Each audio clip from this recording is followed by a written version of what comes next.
नमस्कार, मैं अंजना और आप देख रहे हैं न्यूज़ वन टुडे। आइए बढ़ते हैं इस वक्त की बड़ी खबर की ओर।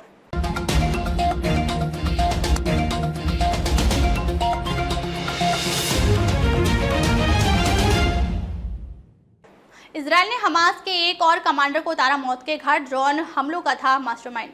इजरायली सेना ने उत्तरी गाजा यूएवी कमांडर महमूद अल मबूह की मौत को घाट उतार दिया है। इजरायली सेना लगातार जबालिया और राफा पर बमबारी कर रही है। इन हमलों में 50 से अधिक हमास के आतंकी मारे गए हैं। इजरायल की सेना हमास के साथ साथ दक्षिणी लेबनान में हिजबुल्लाह के खिलाफ भी लड़ रही है।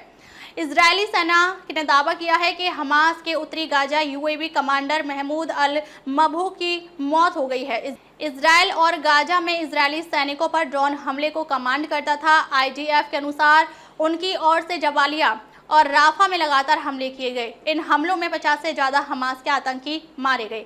समाचार एजेंसी रॉयटर्स ने फिलिस्तीनी स्वास्थ्य अधिकारियों के हवाले से बताया कि गाजा के 8 शरणार्थी शिविरों में से सबसे बड़े जबालिया के अल फलूजा के पास इजरायली सेना ने हमले किए। इन हमलों में कम से कम 17 लोगों की मौत हो गई। इजरायल की सेना हमास के साथ साथ दक्षिणी लेबनान में हिजबुल्लाह के खिलाफ भी लड़ रही है।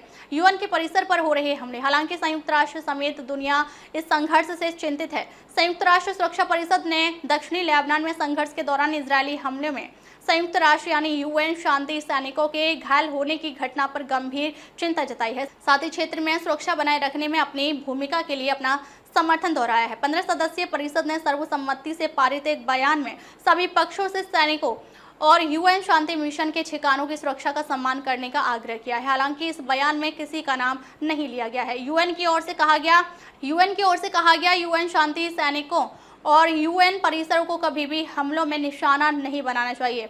हमले में 5 शांति सैनिक भी हुए घायल। बता दें कि इजरायल ने गत 1 अक्टूबर को लेबनान में ईरान समर्थित हिजबुल्लाह के विरुद्ध जमीनी सैन्य अभियान शुरू किया था। तब से 20 यूएन शांति मिशन के ठिकाने प्रभावित हो चुके हैं। रविवार को इजरायली टैंक के हमले में 5 शांति सैनिक घायल हुए थे।